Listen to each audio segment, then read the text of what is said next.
What would you do if the man you share a bed with suddenly chooses the couch, without a single explanation? The night. My husband stopped sleeping beside me. I still remember the first night it happened, because silence has a way of being loud when you don't expect it. I came out of the bathroom, towel wrapped around my body, hair still damp, already rehearsing in my head how I would complain about the cold weather. That was our small ritual. I complained, he laughed, and then he pulled me closer. But that night, the bed was untouched. I stood there, staring at it, confused. Then I heard the faint sound of the television from the living room.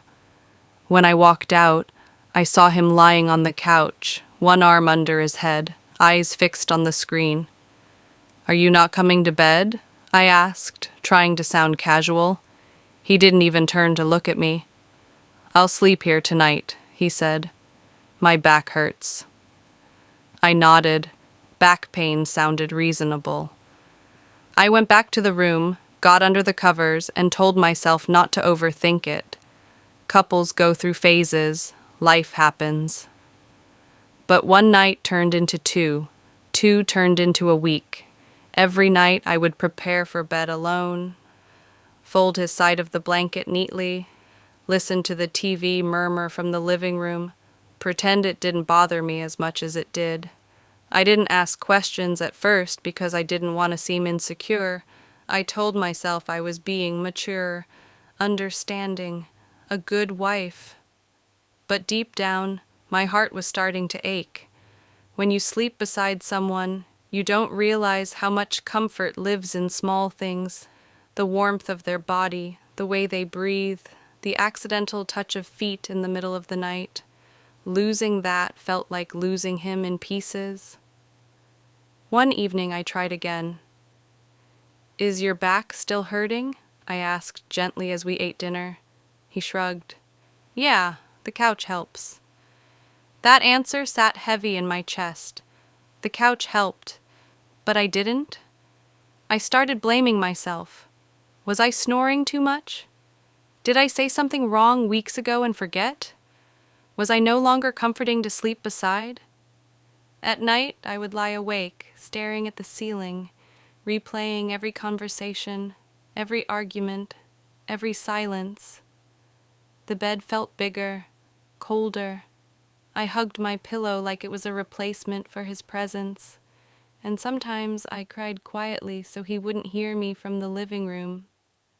Friends noticed I was quieter, less playful. But how do you explain that your marriage feels lonely even though your husband is still in the house? One night, I couldn't take it anymore. I walked into the living room and stood there until he noticed me. He muted the TV and looked up, surprised. "Why are you sleeping on the couch?" I asked. My voice cracked despite my effort to sound calm. He sighed, not angrily, but tiredly. "I didn't want to worry you," he said. That sentence hurt more than if he had shouted. "Worry me about what?" I whispered. He sat up and rubbed his face. "I've been feeling like I'm failing you. Work, money, stress. I didn't want you to feel the weight of it. Sleeping alone felt easier than pretending I was okay." I stood there, frozen. All this time I thought the distance was about me, when it was about him trying to protect me in the only way he knew how. "But pushing me away hurts too," I said softly. He looked at me then, really looked at me, and I saw something I hadn't seen in weeks. Vulnerability. "I didn't know how to talk," he admitted. That night, he came back to bed. Not because everything was suddenly fixed, but because we finally chose honesty over silence.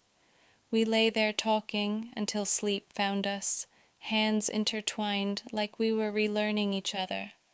Now, whenever I see that couch, I remember how close I came to losing him emotionally while he was still physically present. Love doesn't always break with loud arguments. Sometimes it breaks quietly, one couch at a time.